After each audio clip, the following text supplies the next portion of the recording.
Okay, for everybody who watches this video, just make sure you understand that I do a lot of projects at one time. My shop's a little bit of a mess, so just bear with me and I'll explain this as much as I can.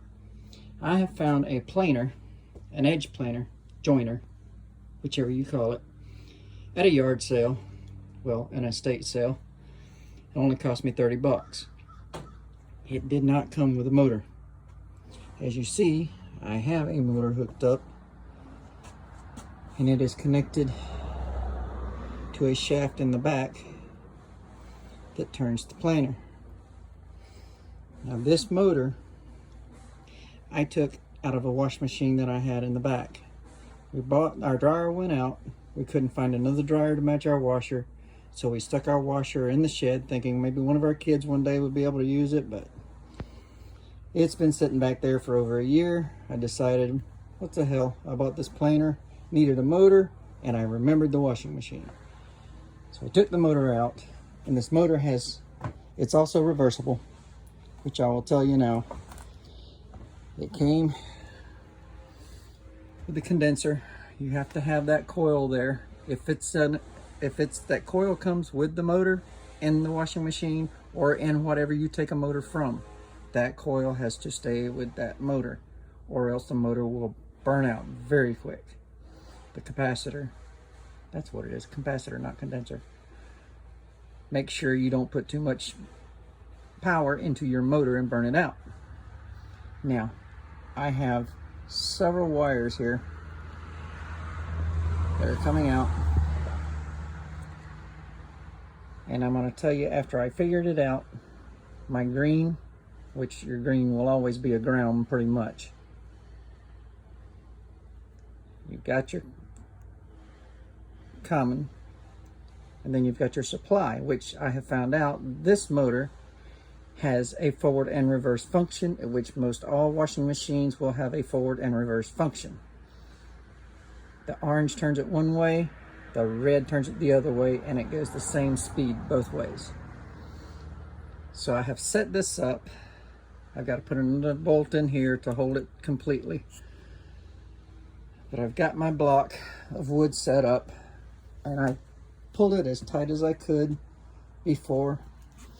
I ran in some set screws under here to hold the block in place so that I could use the motor to turn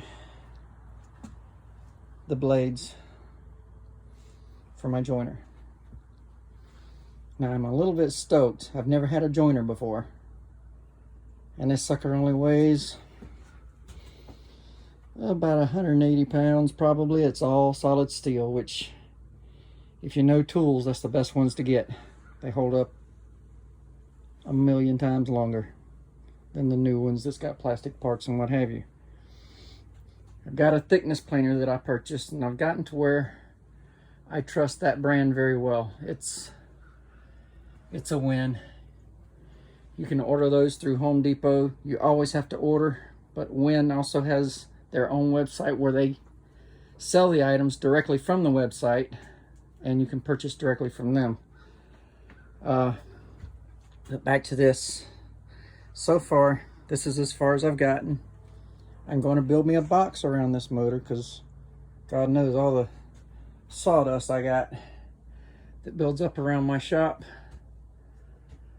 It's my router table I built back there. I'm working on a chest of drawers project now, but I took time to try to work with my new planer that I got, or joiner.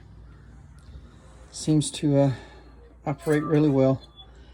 And it also comes with a brand new set of blades that I've got sitting pretty close by somewhere, but I'm not going to take the time to look for them right this minute because I'm still working on this.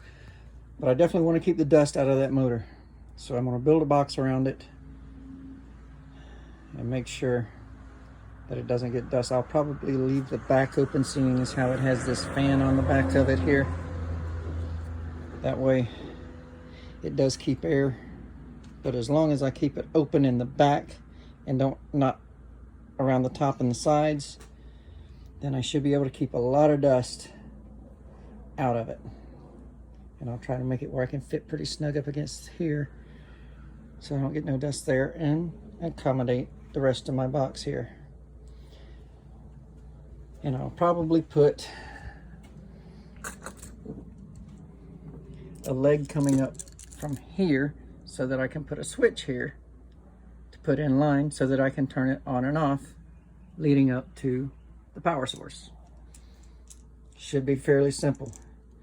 Anybody that knows how to do standard wiring knows you always have your common, your lead and your ground. So as long as you go from here with your common and you take it up to the plug and then come from here to your motor on the common side, then your other side should be a direct connect to there. Like I say, I'll box this all up and make it look nice. I'll probably post another video showing the completion of this little project that I've stumbled into. Let's say I found this at an estate sale. Only cost me 30 bucks. Motor came with a wash machine, so no big deal. Right? I hope.